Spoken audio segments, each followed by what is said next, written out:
ಆತ ಮಹಾನಗರ ಪಾಲಿಕೆ ಮಾಜಿ ಸದಸ್ಯ. ರಾಜಕೀಯದ ಜೊತೆಗೆ ಜನಸೇವೆ ಮಾಡಿಕೊಂಡು ಬರುತ್ತಿದ್ದರು. ಸಮಾಜಮುಖಿಯಾಗಿದ್ದ ಆತ ಇದ್ದಕ್ಕಿದ್ದ ಹಾಗೆ ಆತ್ಮಹತ್ಯೆ ಮಾಡಿಕೊಂಡಿದ್ದಾನೆ. ಕೌಟುಂಬಿಕ ಕಲಹದಿಂದ ನೊಂದಿದ್ದ ಮಕ್ಕಳು ಇತ್ತ ಆತ್ಮಹತ್ಯೆಗೆ ಯತ್ನಿಸಿ ಆಸ್ಪತ್ರೆಯಲ್ಲಿ ಚಿಕಿತ್ಸೆ ಪಡೆಯುತ್ತಿದ್ದಾರೆ. ಮತ್ತೊಂದೆಡೆ ತಂದೆ ಮಕ್ಕಳ ಸ್ಥಿತಿ ಕಂಡು ದಾರುಣ ಅಂತ್ಯ ಕಂಡಿದ್ದಾನೆ. ಹಾಗಿದ್ರೆ ಯಾರು ಆ ವ್ಯಕ್ತಿ ಅಂತೀರಾ? ಈ ಸ್ಟೋರಿ ನೋಡಿ.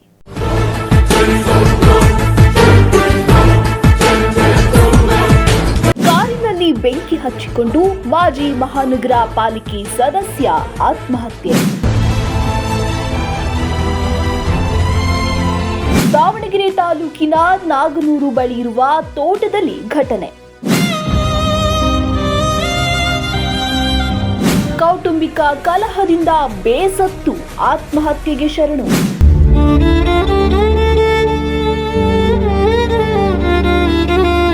ಹೀಗೆ ಸಂಪೂರ್ಣವಾಗಿ ಸುಟ್ಟು ಕರಕಲಾದ ಕಾರು. ಕುತೂಹಲದಿಂದ ಕಾರಿನ ಸುತ್ತ ಜಮಾಯಿಸಿರುವ ಜನ. ಈ ದೃಶ್ಯ ಕಂಡು ಬಂದಿದ್ದು ದಾವಣಗೆರೆ ತಾಲೂಕಿನ ನಾಗನೂರು ಬಳಿ ಇರುವ ತೋಟವೊಂದರಲ್ಲಿ.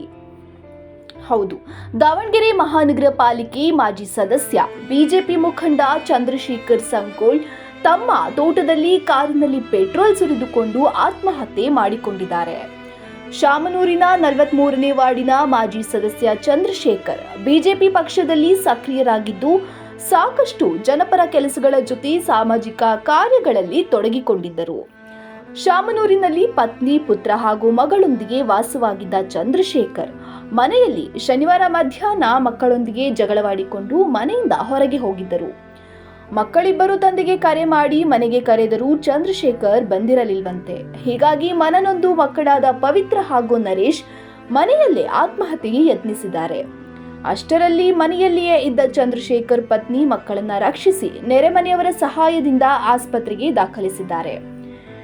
ಬಳಿಕ ಮಕ್ಕಳು ಆತ್ಮಹತ್ಯೆ ಮಾಡಿಕೊಂಡಿರುವ ವಿಚಾರ ತಿಳಿದ ಚಂದ್ರಶೇಖರ್ ತನ್ನ ಮಕ್ಕಳ ಈ ಸ್ಥಿತಿಗೆ ತಾವೇ ಕಾರಣ ಎಂದು ಮನನೊಂದು ಕಾರಿನಲ್ಲಿ ಟೈರ್ಗಳನ್ನ ತುಂಬಿಕೊಂಡು ನಾಗನೂರು ಸಮೀಪದ ಬಿಸ್ಲರಿ ರಸ್ತೆಯಲ್ಲಿರುವ ತಮ್ಮ ತೋಟಕ್ಕೆ ಹೋಗಿ ಬೆಂಕಿ ಹಚ್ಚಿಕೊಂಡು ಆತ್ಮಹತ್ಯೆಗೆ ಶರಣಾಗಿದ್ದಾರೆ. ಗಳಿಸಿದ್ರು, ಎಲ್ಲ ಸಾಕಾರತ್ತು, ಫ್ರೆಂಡ್ಸ್ ಭಾಳ ಇದ್ರು. ಆದರೂ ಒಂದು ಸ್ವಲ್ಪ ಎಲ್ಲ ಎಷ್ಟು ಬುದ್ಧಿವಂತಿದ್ನೋ ಅಷ್ಟು ಹಠವಾದಿ. ನಾವು ಇತ್ತೀಚೆಗೆ ಬೇರೆ ಏನೇ ಇರಲಪ್ಪ ಅದಾಗಲಿ, ನೀನು ಇದನ್ನು ರಾಜಕೀಯ ಬಿಟ್ಟು ದುಡಿಮೆ ಮಾಡ್ಕೊಂಡು ಆರಾಮಾಗಿರು ಅಂತಂದು ಎಷ್ಟು ಹೇಳಿದ್ರು ನಿಮಗೆ ಗೊತ್ತಿಲ್ಲ ಬಿಡ್ರಿ ಅಂತ ಅದನ್ನ ಹಠ ಮಾಡೋಣ. ಕೆಲವೊಂದು ಅಂಗಡಿ ವಿಚಾರಕ್ಕೆ ನಾನು ಕರೆಸಿ ಅಂಗಡಿ ಬಿಟ್ಟು ಬಿಡ್ರಿ, ಬೇರೆದು ಉದ್ಯೋಗ ಮಾಡಿರಿ. ಅದು ಅಂಗಡಿ ಒಳಗೆ ಅವ್ರ ಬಾಡಿಗೆ ಕೊಟ್ಟೋ 40-50 ಲಕ್ಷ ರೂಪಾಯಿ ಇನ್ನೂ ಸಾಮಾನಿದೆ. ನಾವು ಬಾಗಿಲು ಹೊಡೋದು ಅಂಗಡಿ ಮಾಡೋದು ಇದನ್ನು ಮಾಡೋದು ಪಾಡಲ್ಲ ಅಂತ ಹಿರಿಯರ್ ಶಾಮನೂರು ಯಜಮಾನ್ರು ನಮ್ಮ ಮನೆಗೆ ಬಂದು ನೀನು ಹಿರಿಯರ್ ಸೋದ್ರ ಮಾವಾಗಿ ನೀನು ಏನಾರು ಮಾಡು ಬಗೆಹರಿಸಂದ್ರು. ಬೇಡ ಕಣ ಚಂದ್ರು, ಯಾಕೆ ಹಿಂಗೆ ಮಾಡ್ತೀಯ ಅಂದರು. ನಮಗೆ ಬಾಡಿಗೆ ಕೊಟ್ಟಿಲ್ಲ ಅಂದರು. ನಾನೇ ಸುತ್ತ ಆಗಲಪ್ಪ ಅದೇನು ಒಂದು ಬಾಡಿಗೆ ಅದು ನೀನು ಸಾಮಾನು ಇರೋವರೆಗೂ ಬಿಡಾಕ್ ಬಿಡ್ರಿ, ಬಾಡಿಗೆ ನಾನು ಕೊಡ್ತಾನಂತ ನಾನು 6 ಲಕ್ಷ ಕೊಟ್ಟೆ. ಅದೇನು ಉಗಾದಿ ಹಬ್ಬ ಬಂತು ಅನ್ನೋದು ಅದೇನು ಹೊಸ ಚಾಲು ಮಾಡ್ತಾನೆ ಅಂದ ಅಂದೆ. ಅವರು ಬಾಡಿಗೆ ಕೊಟ್ಟರು ಇನ್ನೂ 40-50 ಲಕ್ಷ ರೂಪಾಯಿ ಸಾಮಾನು ಇದೆ, ಕೊಡೋರಿಗೆ ಕೊಡೋಕೆ ಬರ್ತೈತಿ, ಇಲ್ಲ ಹರಾಜಾರ ಮಾಡೋಕೆ ಬರ್ತೈತಿ ಅಂತ ಎಷ್ಟು ಹೇಳಿದ್ರು. ಇಲ್ಲಿ ಮಾವ ಮಾಡ್ತಾನೆ ಉಗಾದಿ ಮಾಡ್ತಾನೆ, ಚಿಟ್ಟೆ ನಾರಪ್ಪನ ತೇರಾಗಿಂದ ಮಾಡ್ತಾನೆ, ಹಿಂಗೆ ಮಾಡ್ಕೊಂತ ಸುಳ್ಳು ಬಂದು ಎಷ್ಟು ಸರಿ ಹೇಳೋದು ಅಂತ ಸುಮ್ಮನೆ ಅವ್ರು ಅಂಗಡಿ ಮಾಡಿದ್ರು. ಇದು ಸ್ಯಾನಿಟರಿ, ಕಬ್ಬಿಣ, ಸಿಮೆಂಟ್ ಎಲ್ಲ ದೊಡ್ಡ ಪ್ರಮಾಣದಾಗ ಅಂಗಡಿ ಮಾಡಿದ್ರು. ಏನು ಅದು ಒಳಗಿನ ಇದನ್ನು ಲಾಸ್ ಆಗಿ ಸ್ವಲ್ಪ ಇದು ಮಾಡ್ಕೊಂತ ಮಕ್ಕಳು ಭಾಳ ನೆನ್ಕೊಂತ ಬಂದರು. ಅವ್ರು ಹಿರಿಯರಾದ ಅವ್ರ ಯಜಮಾನರು ಬೇರೆ ಇದ್ದರು, ಅವರು ತಂದೆಯರು ಮದುವೆ ನಾನು ಮಾಡ್ತಾನಪ್ಪ ಅವ್ನು ಮಾಡಲಿಲ್ಲದ್ರೆ ಯಾವರಿದ್ರು ನೋಡ್ರಿ ಅಂತ ನಮ್ಗೆ ಹೇಳಿದರು. ನಾವು ಹೇಳ್ತಾ ಇದ್ದೀವಿ ಬಿಡು, ಅವ್ರು ನಮ್ಮ ಮಕ್ಕಳು ನಾವು ಮಾಡ್ತಾ ಅವ್ರು ಯಾಕೆ ಮಾಡ್ತಾರಂತ ಸ್ವಲ್ಪ ಅವ್ರ ಅಪ್ಪರ ಮೇಲೂ ಆಟವಾದ್ವಿ. ಹಿಂಗೆ ಅವ್ರು ಬೇರೆ ಅದಾರ, ಅವ್ರು ಚಿಕ್ಕ ಮಗಂತೆಲ್ಲ ಅದಾರೆ ಚಿಕ್ಕ ಮಗಂತೆಲ್ಲ ಮಾಡೋಣ. ನನಗೆ ಸಾಕಷ್ಟು ಹೇಳಿದ್ರು ಮದುವೆ ಮಾಡಿಬಿಡೋಣ, ಅವ್ನು ಹಿಂಗೆ ಮಾಡ್ಕೊಂತ ಹೋಗ್ತಾನೆ. ಚಂದ್ರಶೇಖರ್ ಮಕ್ಕಳು ನಾನು ಮಾಡ್ತಾನೆ ನೋಡ್ರಿ ಹೊರಗಡೆಗೆ ಅಂತ. ಮತ್ತು ಈಗ ಒಂದು 8 ದಿವಸದೊಳಗೂ ಫೋನ್ ಮಾಡಿದರು. ನಾವು ಒಂದೆರಡು ವಿಚಾರ ಮಾಡ್ಕೊಂತ ಇದ್ವಿ. ಇದು ಒಳಗಿಂದ ಏನಾಗೈತೆ ಗೊತ್ತಿಲ್ಲ ಸರ್, ಅವ್ರಿಗೆ ಗೊತ್ತು. ಬೆಳಗ್ಗೆ ನಮಗೆ ರಾತ್ರಿನೂ ಗೊತ್ತಾಗಲ್ಲ, ಬೆಳಗ್ಗೆ 6 ಗಂಟೆಗೆ ನನಗೆ ಗೊತ್ತಾಗಿದ್ದು. ಅವ್ರ ಮಕ್ಕಳು ಮಗ ಸುಧಾರಿಸ್ಕೊಂಡಾನೆ, ಒಂದಿಷ್ಟು ಮಗಳು ಇನ್ನೂ 50% ಹೇಳ್ತಾರೆ. ವಿಷಯ ತಿಳಿಯುತ್ತಿದ್ದಂತೆ ಚಂದ್ರಶೇಖರ್ ಸಂಬಂಧಿಕರು, ಮಾಜಿ ಸಚಿವ ರವೀಂದ್ರನಾಥ್ ಸೇರಿದಂತೆ ಬಿಜೆಪಿಯ ಮುಖಂಡರು ಸ್ಥಳಕ್ಕೆ ಭೇಟಿ ನೀಡಿದ್ರು. ಅಷ್ಟೇ ಅಲ್ಲದೆ ಅಕ್ಕಪಕ್ಕದ ಗ್ರಾಮಸ್ಥರು ತೋಟದಲ್ಲಿ ಜಮಾಯಿಸಿದ್ದರು. ಇನ್ನು ಸ್ಥಳಕ್ಕೆ ಭೇಟಿ ನೀಡಿದ ಎಸ್ಪಿ ಉಮಾ ಪ್ರಶಾಂತ್ ಘಟನೆ ಪರಿಶೀಲನೆ ನಡೆಸಿದರಲ್ಲದೆ ಈ ಬಗ್ಗೆ ಸಮಗ್ರ ತನಿಖೆ ನಡೆಸುವುದಾಗಿ ತಿಳಿಸಿದ್ದಾರೆ. ಶ್ಯಾಮ್ನೂರು ಸಂಕಳ್ ಚಂದ್ರಶೇಖರ್ ಅವರು ನಮ್ಮ ಸಂಬಂಧಿಕರವರು.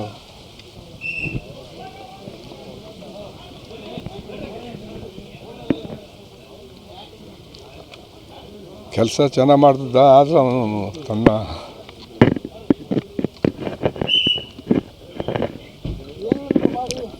ಕಂಟ್ರೋಲ್ ಇದ್ದಲ್ಲ ಅವನ್ನೇ ಇದ್ರಾಗ. ಈಗ ಬೆಳಗ್ಗೆ ಗೊತ್ತಾಗಿದೆ, ಏನೋ ಗೊತ್ತಿಲ್ಲ, ಒಟ್ಟಂತೂ ಜಗಳ ಆಡ್ತಿದ್ದ ಅಂತ ಹೇಳ್ತಿದ್ರು. ಈಗ ಅದೆಲ್ಲ ಮಾಡಿದರೆ ಉಪಯೋಗ ಆಗಲಿಲ್ಲ. ಈಗ ಕರೆದ್ರೆ ಅವನು ಮಾತಾಡ್ತಿದ್ದಿಲ್ಲ. ನಮ್ಮ ಕರ್ಬಸಣೆ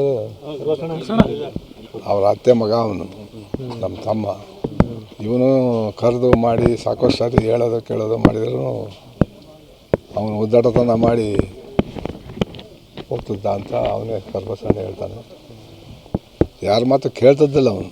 ಠಾಣೆಗೆ ಮಾಹಿತಿ ಬರ್ತದೆ, ಇಲ್ಲಿ ಬಿಸ್ಲೇರಿಯಲ್ಲಿ ತೋಟದಲ್ಲಿ ಯಾರೋ ಸ್ವತಃ ಸುಟ್ಕೊಂಡು ಕಾರ್ ಒಳಗೆ ಸತ್ತಿರೋದಾಗಿ ಕಂಡು ಬರ್ತಾ ಇದೆ ಅಂಥೇಳಿ ಇಮಿಡಿಯೇಟಾಗಿ ನಮ್ಮ ಅಧಿಕಾರಿಗಳು ಬಂದು ಅಟೆಂಡ್ ಮಾಡಿದ್ದಾರೆ. ಆಮೇಲೆ ನಾವೆಲ್ಲ ಕೂಡ ವಿಸಿಟ್ ಮಾಡಿ ಪರಿಶೀಲನೆ ಮಾಡಿದಾಗ ಗೊತ್ತಾಗಿದೆ ಇವರು ಚಂದ್ರಶೇಖರ್ ಅಂತ ಹೇಳಿ ವಿದ್ಯಾನಗರ ಪೊಲೀಸ್ ಠಾಣೆಯಲ್ಲಿ ಎಕ್ಸ್ ಕಾರ್ಪೊರೇಟರ್ ಕೂಡ ಇದ್ದಾರೆ. ಅವರು ಇದುವರೆಗೆ ನಮಗೆ ತಿಳಿದು ಬಂದ ಮಾಹಿತಿಯ ಪ್ರಕಾರ ಇನ್ನೂ ನಮಗೆ ಕಂಪ್ಲೇಂಟ್ ಕೊಡಬೇಕಾಗಿದೆ. ಅವರು ಬಂದು ಸತ್ತಿದ್ದಾರೆ ಅಂತ ಹೇಳ್ತಾ ಇದ್ದಾರೆ. ನಾನು ವೆರಿಫೈ ಮಾಡಿದ ಮೇಲೇ ಗೊತ್ತಾಗ್ತದೆ.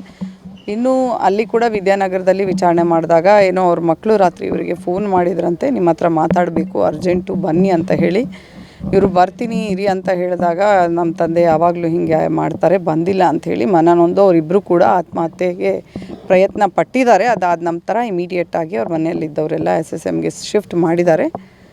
ಸೊ ಅವರಿಬ್ಬರು ಈಗ ಅಲ್ಲಿ ಚಿಕಿತ್ಸೆಯನ್ನು ಪಡೀತಾ ಇದ್ದಾರೆ. ಇಲ್ಲಿ ಏನಾಗಿದೆ ಅದು ಪ್ರಕರಣಕ್ಕೆ ಸಂಬಂಧಪಟ್ಟಂತೆ ಈಗ ಅವರು ಸಂಬಂಧಿಕರು ಬಂದು ದೂರನ್ನು ಕೊಡಬೇಕು. ಕೊಟ್ಟಾದ ನಂತರ ನಾವು ಅದನ್ನು ದೂರನ್ನು ದಾಖಲು ಮಾಡ್ತೇವೆ. ಅದಲ್ಲದೆ ಈಗಾಗಲೇ ನಾವು ವಿಶೇಷ FSL ತಂಡ, ನಮ್ಮ ರೀಜನಲ್ FSL ಏನಿದೆ ಅಲ್ಲಿಂದ ಕೂಡ ಕರೆಸ್ತಾ ಇದ್ದೀವಿ.